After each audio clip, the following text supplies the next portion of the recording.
Awesome. Okay, that's one update I do love when they tell you that the call is being recorded. So welcome everyone to the info session for Call for Pre-Qualified Artists. This is a call for a pre-qualified list of public artists to work with St. Paul Port Authority's public art projects that they have forthcoming at a development called The Heights. And again, this call is being recorded so that folks have a little bit more background on the projects and the development itself. And we hope that you'll use Submittable to submit your applications. They have a lot of tremendously great videos that are already created about how to submit things on Submittable. And I'm super happy to walk through a few high-level details at the end of the slideshow.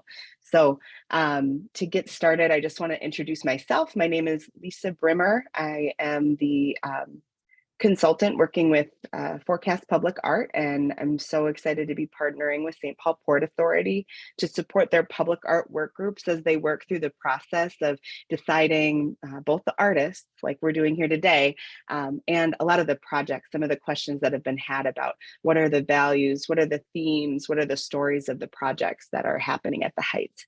And so I've gotten to meet a lot of lovely people throughout this process, and glad to have you all on the call today to join in the fun. Today's info session, we're going to cover just the Heights as a place and what it is, what it's all about. Talk a little bit about what is a pre-qualified artist list. We'll also give you an idea of some of what the curatorial panel is looking for when they're looking at the different applications that are coming their way. And we'll talk about the possible projects. And I think that is the part that should be super exciting and maybe one of the biggest values of this video and call that we're having is to talk a little bit about that to help kind of spark some of your creativity. So if as you're listening, you're also taking notes, that's probably highly recommended. Sometimes those initial sparks can be the best stuff to keep. And then I will show you, of course, the Forecast Submittable portal, and then we'll have some time for questions, So today's goal is really about helping potential applicants understand what the call for pre-qualified artists list is all about. In terms of the Heights, just as a brief introduction, it's important to know that the Heights is a housing and light industrial development that's going into St. Paul's Greater East Side. It's going to have both, right? It's going to have a lot of different reasons for people to be in this space. It's about 112 acres, so it's a pretty big area. But again, folks will be living there. They'll also be working there. And all of this public art makes it seem as though it'll also be a little bit of a destination for people in the neighborhood to feel really comfortable, walking their dogs through the area and feel really at home and excited to check out the various places that will be there, both in terms of public art and in terms of the natural beauty of the place. So for this call for public artists for a list, the group, the Heights project is interested in talented individuals from really diverse career experience levels and different backgrounds and artistic mediums to apply. So when they say this is an open call, it really is an open call. Really interested in hearing from a lot of different people with a connection to the neighborhood, what they might want to see or some of the stories they might want to tell in whatever medium that might be. Forecast Public Art, again, whom I work with, and St. Paul Port Authority are creating a short list of qualified candidates that will be used in the development of future art projects. And so while only one area of the work is confirmed to date, this is an opportunity that will open into more opportunities as the years and the projects and the development itself develops. And yeah, there's a lot of excitement about it feeling new, about it having a lot of sustainable qualities that we hope artists are really excited about getting involved with. Awesome. And so this call for public art comes at the red circle here. This call for public artists, it's not, oops, sorry about that. It's not at the beginning, certainly not in the beginning of the process, the city was doing a lot of outreach in order to approve a master plan. You can see there was a community advisory council that also provided input to that master plan, which brought a lot of other ideas and work groups forward, all through to some community recommendations in 2022. So you can see this is a multi-year project, and we're just beginning to fold into some of these budget and market realities of 2023 and beyond. But yeah, it's a pretty exciting time, and I think that the process that St. Paul Port Authority has pulled together should be exciting for artists, because artists are getting involved a lot earlier than we often see folks folding artists in. This has been Forecast experience here. I'm gonna let someone in. Forecast has been working with, in the spring, we worked with a group to identify different themes and stories for the public art that would go out, as well as develop the criteria. So a community work group really put this call together, and we're really excited about thinking about all these different ways that artists could be involved. And so you'll see that reflected in the call that we'll talk through. And then right now I'm working with the curatorial focused public art work group. And this is really where the rubber is hitting the road, and we are getting really deeply into some planning stuff. So this work group's meeting to discuss different locations and the typologies for the public art, aligned with the actual opportunities that are being brought forward within the Port Authority. And then there's this list of pre-qualified artists that's being developed so that they'll have a good sense of who's out there. So, well, this is really stage one of starting to meet and greet with artists. And I just want to make it clear, it feels like, oh, it's exciting. We're kind of getting in on maybe a ground floor of something here, starting to get in the dirt. So what they're interested in at the Heights Project is really building a sense of neighborhood pride. So the Heights is giving an opportunity to the neighborhood to celebrate the different cultures that have played a role in both the development and existing experience of living in the Greater East Side. It's also providing an opportunity for a lot of nature-based play. Eco-focused, nature, natural, reuse, sustainability. These are words that have come up through a lot of different work group sessions. And it's a tremendous value, both of the folks that are the landscape architects that are designing this space, and of St. Paul Port Authority and these work groups. It's also really, people are really excited about thinking about the space as a multi-generational space. So as you see in this picture here, we don't just have kids on a little swing. We also have adults, grown folks enjoying themselves in the space, which we could all use a little bit more play in our lives. So that's really good to see. They're also excited about different opportunities for creative seating, which I feel like aligns with our informal check-in about just being outside and enjoying it. We also want to sit down, we want to relax. And so the space is interested in having good areas and opportunities for that. And we'll talk a little bit more about how those projects lay out in the next few slides. But in terms of materials, like I mentioned, that sustainability is a pretty exciting component of the space. Folks are really interested in seeing that sites that have been either historically on site or were part of the previous golf course, like the trees and so forth. There's an excitement about seeing those materials used on the site again. So that sense of reuse really being kind of forward and a positive, visible part of the work. And then there's also interest in selecting materials that will deter vandalism, because they want this to be durable. They want this to last for a while, right? So they want to think about that in terms of sustainability as well.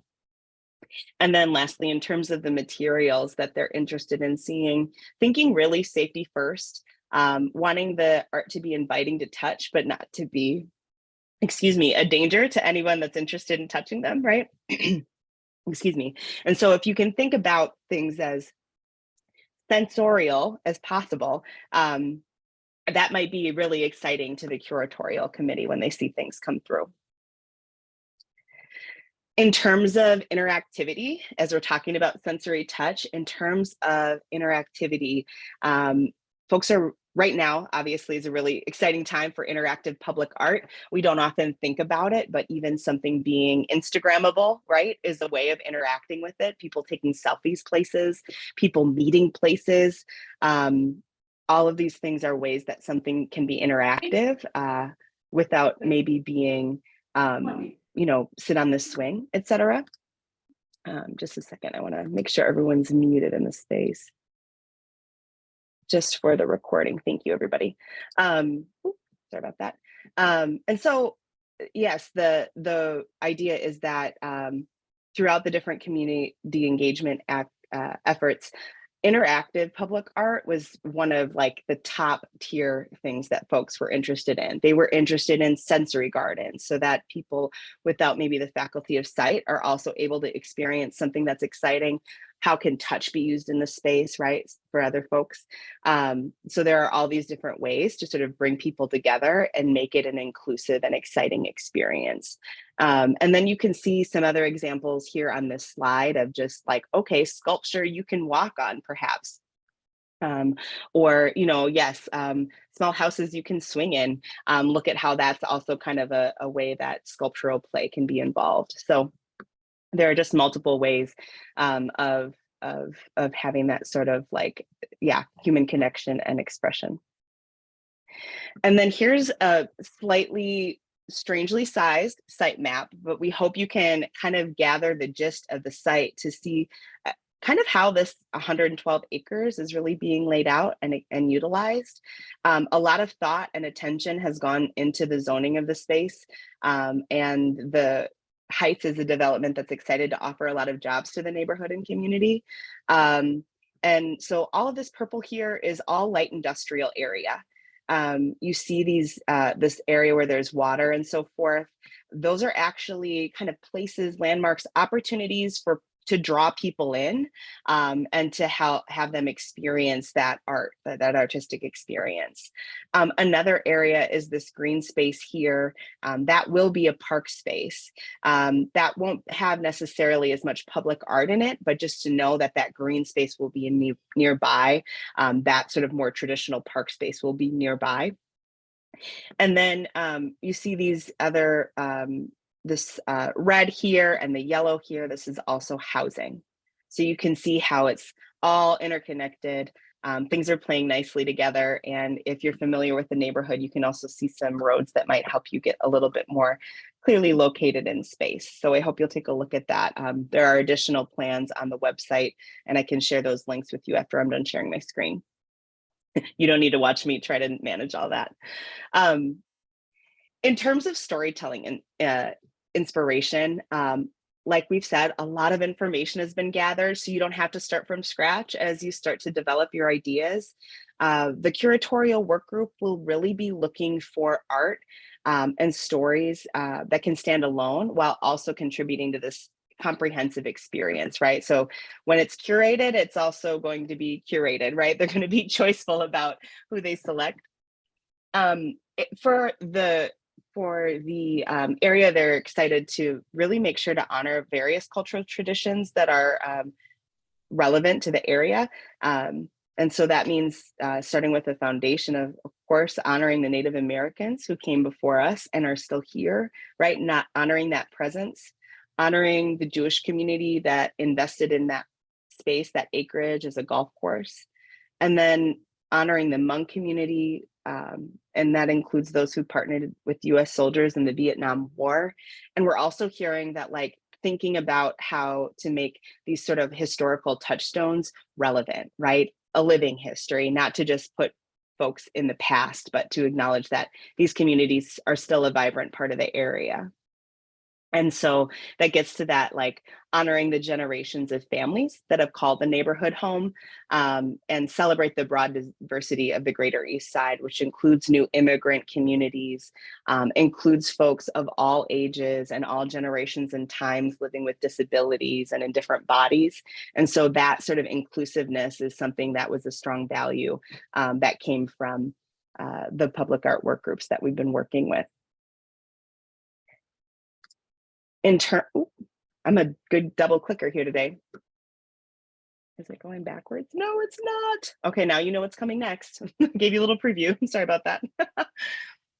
In terms of the public art building blocks, again, there's all these goals. So, continue to like help this just feed your idea coffer. But again, they want to help you, or they want public art that tells the story of the neighborhood, past, present, and future, that's welcoming and relevant to multiple generations, that's authentic, diverse, and conducive to curiosity, community, and kindness.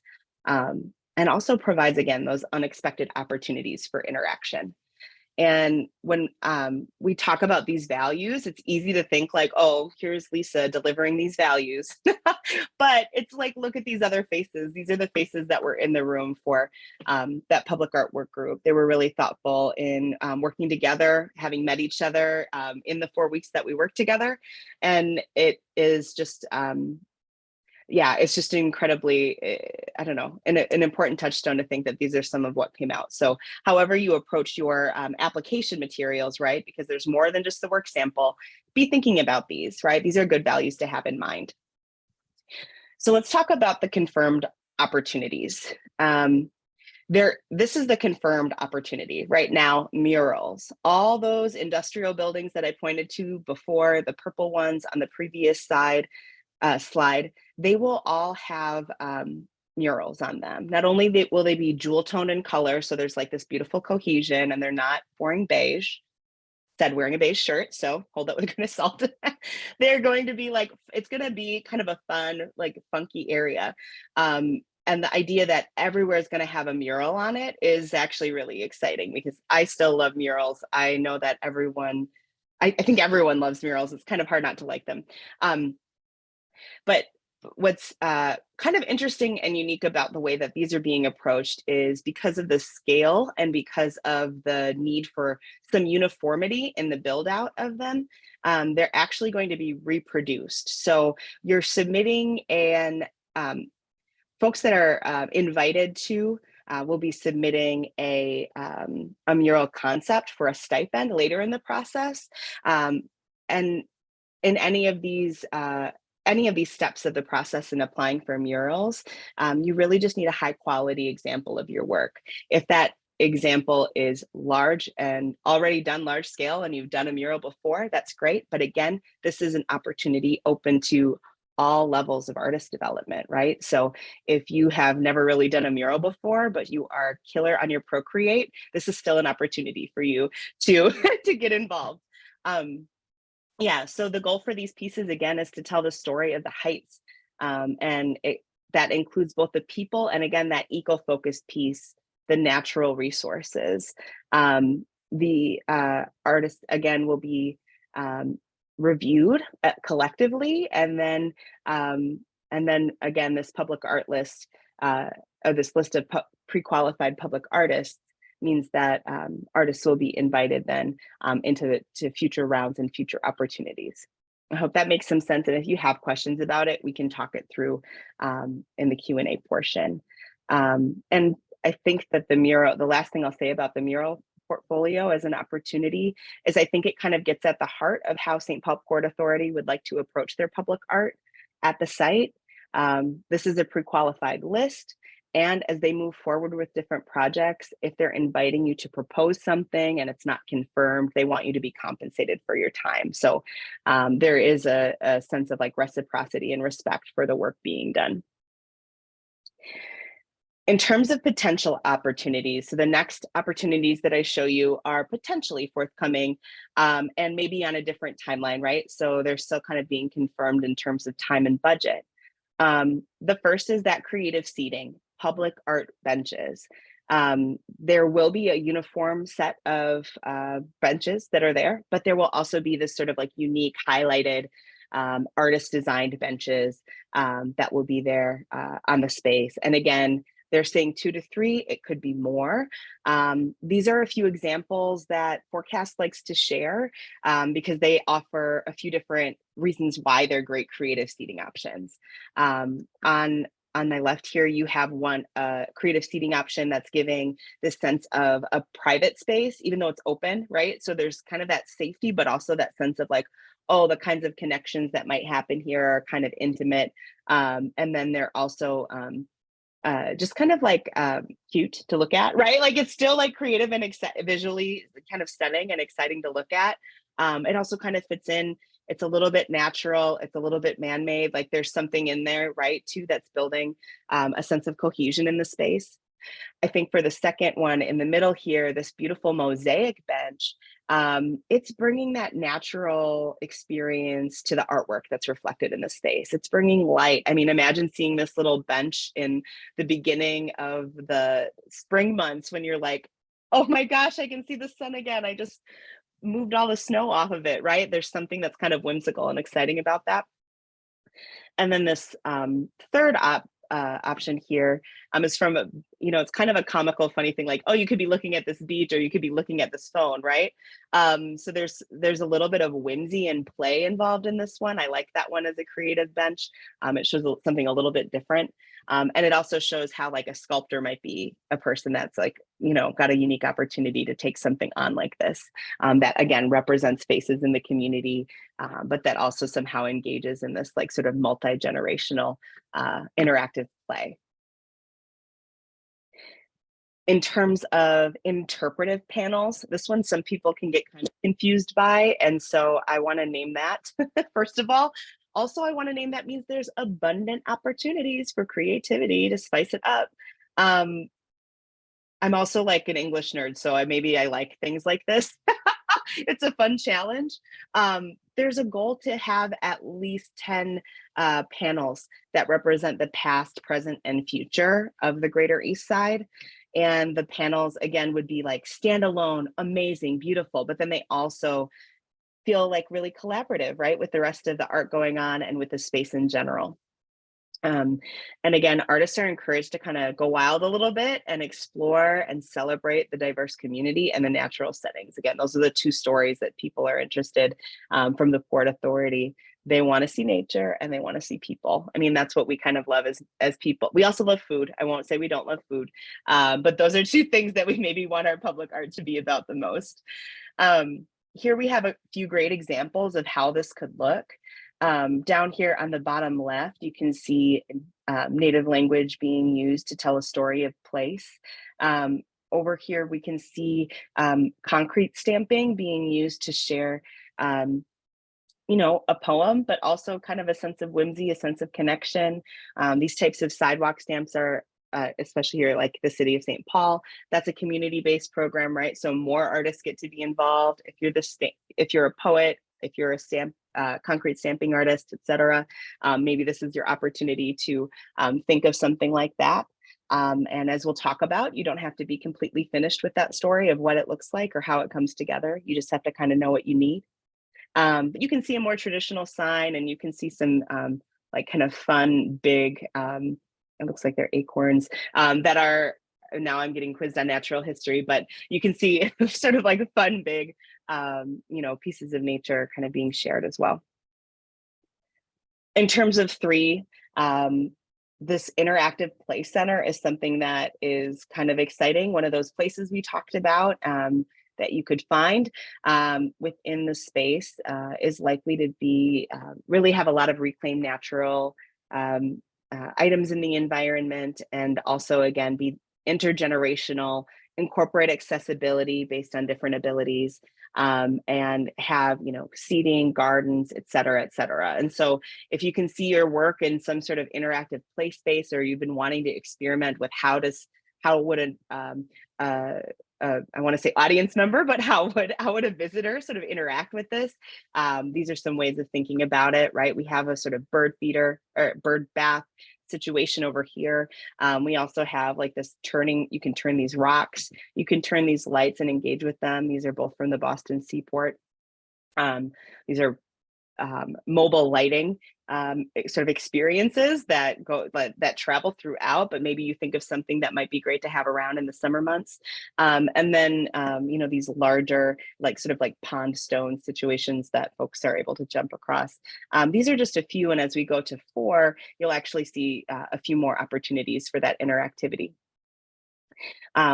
they're thinking about at least 3 art installations that would be placed throughout the space, and they would be unique, interactive experiences that add to the vibrancy of the neighborhood. And so, like, you can see some kind of fun whimsy up here in these large mushrooms. You can see this over here in the huge clothespin that's sort of cinching the land together of a sort of existing slope.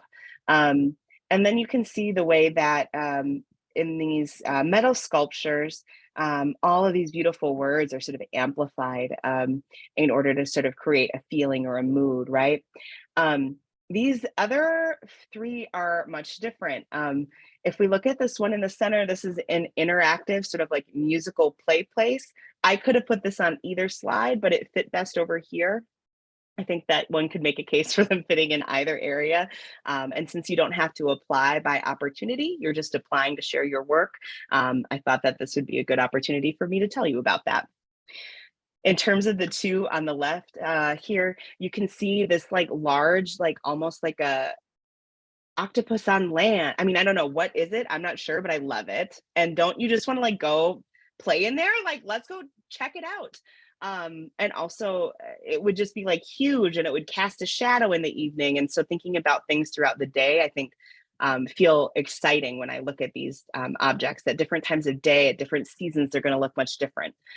This other image from Central Park shows just how metal, it's like metal, I'm guessing, and some other type of material structures are hung from a high up scaffolding, and then they create a sort of natural shade. They reflect the natural colors of the environment that's around them. They let natural light through. They, you know, kind of probably create a little bit of a breezeway, right? And also a sense of like, oh, here's where people connect. And again, that concept and material requirements, they're minimal. That's why we have a broad array of types of things here. But again, tying back to that cultural heritage, community, natural resources, et cetera, will be a really great way to help your application stand out. And so that was a lot, I know. But thank you for listening while I shared about those projects. They're all really exciting, and I think that whatever happens at the Heights will be something that we'll all take note of over the years to come. So I want to share a little bit now about that, get a little technical, and share about that call for pre-qualified artists that will open up tomorrow. In that call for pre-qualified artists, it's a call for folks. If we look at the selection criteria, all mediums are welcome. There's a lot of boxes you can check, and then there's of course an other box if that is how, if you identify differently or like something that's not listed or don't want to use one of those boxes, go ham and just tell us what you'd like about your work. And there's like a little bit brief space for you to even explain a little bit further. It can get complicated in the visual world, and so we want to really make sure that there's room for that.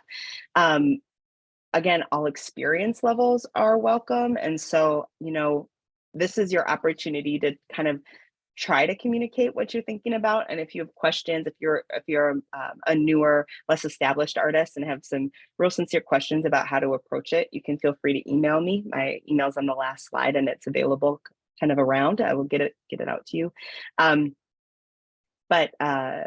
So yeah, all experience levels are welcome to apply, and there are opportunities for collaboration. So if you're feeling like an elder artist or a more established artist, you can offer maybe, yeah, I'd be interested in working with someone that needs a little bit of support, or right, you can be a little collaborative in that way. Or if you're a newer artist, again, hey, yeah, I'd love to do this, but I'm going to need some help. Flagging that there is not going to like disqualify you or anything. It's just good information for the curators to know. And that personal connection to the neighborhood, that is a criteria that I really want to elevate here, because what it offers you is an opportunity to talk about either an identity or a sense of place that you have that aligns with the neighborhood, or your personal history, right? So you can think about that in many ways. I think the opportunity is really to kind of share your vibe and where you're coming from. And for some of you, that might be you grew up there, or your dad did, or it could be you're a member of a community that lives there, or you could, I don't know, go to school or church there, right? There's a lot of ways to have or work there. There's a lot of ways to have an affinity and relationship with the neighborhood. So think kind of expansively about that as well. open the call. Yeah, I think that it's open, and the beats on that are just to know that it is open to artist teams. It's open to artists as individuals. So if you want to apply with your buddy, you're more than welcome to do that. If you also want to apply separately in a different form, again, you may do that. We will ask for, because of submittable, a lead artist to identify themselves. But know that if you have like one that's a group, you can make a note of that, and we'll be able to see that on our end. And follow up with any questions we might have. And then it's okay for folks that are like curators to apply. So the group itself, this is an act of transparency. It's important to note that folks that are in the room are also maybe thinking of applying, although they aren't like, oh, hey, I'm applying. You know, they have to step out of the room, obviously, when their application's up. But because it's so community oriented, we want to make sure that community members still feel like they can be involved. So yeah, the materials for the application are the submittable form, where you upload your artist statement, your work sample and resume, and your connection to the neighborhood. And so, excuse me, these two, the work sample and the resume, are actual, like, drag and drop the document in. The other two, you just kind of add the text in. So you can craft that where you'd like. Yeah, and so we have reached the point of questions. I'll stop my share here. Thank you for listening to my my speech. But for folks that are in the room, I'm wondering if any questions have come up while I've been sharing.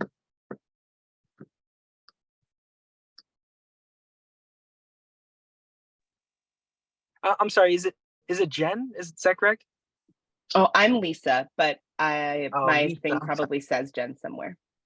Yeah. No, you're okay. Lisa, quick question. Who would it be appropriate to reach out to learn what materials that are on site artists would have access to? That's a great question. Right now, you can send that question to me, and I'll get it back to the Port Authority team. The landscape architects that they're working with would have that information, and so then I can get that information over. I mean, I think that with that, there's a little bit of a challenge of using the actual materials on site, and so so just to name that. But thinking about, you know, wood, you might not need to know the kind of wood, unless of course it's to make certain kinds of projects, you need a certain durability, right? And so in that instance, you know, some of those details will be helpful. But I'll ask the landscape architects, because they'll have a better idea of what people usually do, right? Because there might be substitutions. I know that they're also very much thinking about if they're not able to use the actual wood from the space, how are they still using reclaimed wood, right? How are they participating in that sustainable economy? Does that answer your question? Absolutely. Thank you, Lisa. Okay, awesome, good.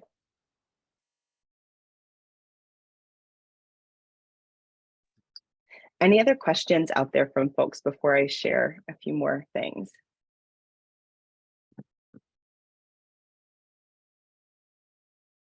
Great. Okay, so just while we're at it, I'm going to drop something in the chat here if it will let me, and if it won't, I will follow up with you all by email, because I have your email. You know how that chat can get weird.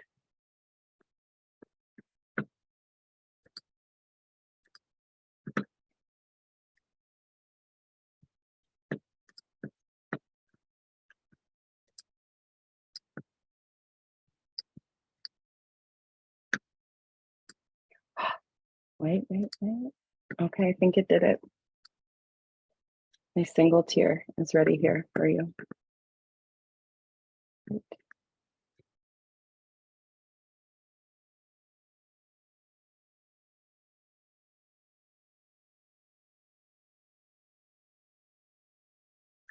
Awesome. I have a question in the chat from June Lay.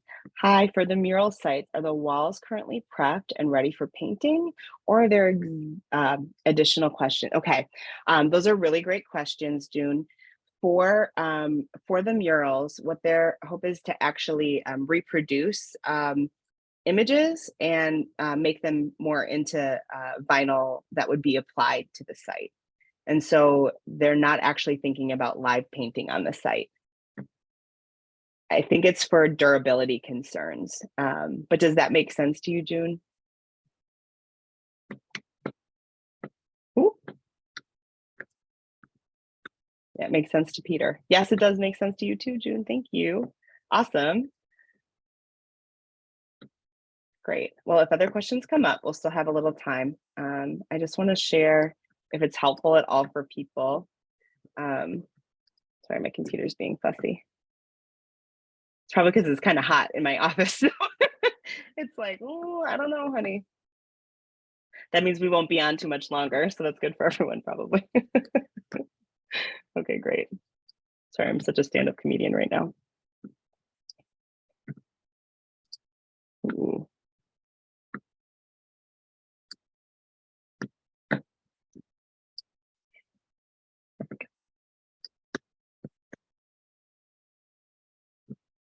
Awesome. So the forecast page for our submittable account shares a little bit about forecast, but you'll see that tomorrow will also go live on the call for pre-qualified artists. So this is the text that you're looking for. This is the portal that you're looking for. And it ends on, it says Tuesday, September 26th, but never believe submittable when she says that, because she really means Monday, September 25th at 11:59. I have been bested by her ways before, so you've been warned. Here you'll find the background information on the project. A lot of this we just talked through, so thank you for listening. That should support your ease in finding the information and details if you want to return to them. But you'll also see links to the phase 1 report and the Heights website in general. I can share those in the chat too after we're done here. But this will also just kind of be the entryway that folks see as they enter to add their submission to the pile. You can see my email address is there for you as well. And then when you're ready to submit, you'll just click on submit and it'll allow you to add, allow you to sign in if you haven't already, and add your contact information and so forth. I'm going to pause the share here so I can share with you the,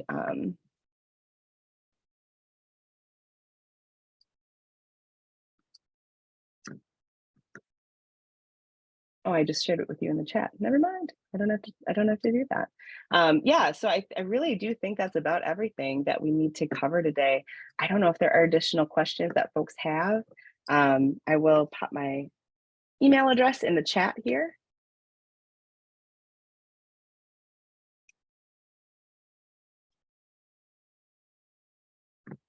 That's me. If you have additional questions, the St. Paul Port Authority blog and website is a good place to pop back if you are interested in taking a further look at the Heights project and what's happening there. And a lot of the background detail can be found online. So that should help you as you're trying to brainstorm, maybe, and think about things if you want to revisit any of the materials that we talked about today. But other than that, that is all I have for you today. So I am going to stop the recording